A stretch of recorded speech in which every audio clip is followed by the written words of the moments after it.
Nicolas Hulot a-t-il bradé sa maison corse dans sa déclaration de patrimoine?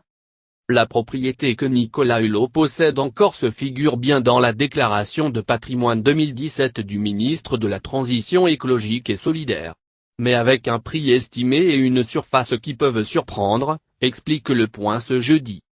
Cette demeure située à une demi-heure de Porto Velho aurait perdu plus de la moitié de sa valeur. Quelques 200 M2 en moins.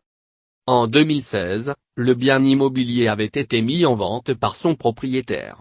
Sans toutefois avoir trouvé un acheteur, la prestigieuse agence Sotheby's indiquait alors que la maison de 350 M2 habitable était accompagnée de dépendances de 150 M2.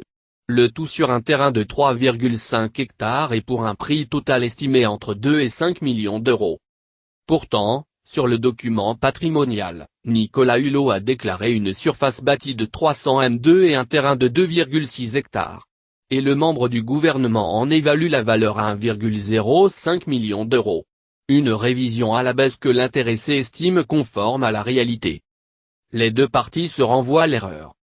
Ainsi, estimant que le prix conseillé par l'agence était stratosphérique, Nicolas Hulot a expliqué à l'hebdomadaire avoir fait procéder à une expertise, qui a conclu à une valeur inférieure. Ce sont ces chiffres que le ministre aurait privilégiés lors de la rédaction de sa déclaration. Reste que Sotheby's International Realty, qui aurait donc surestimé la valeur de la propriété, s'est elle aussi défendue.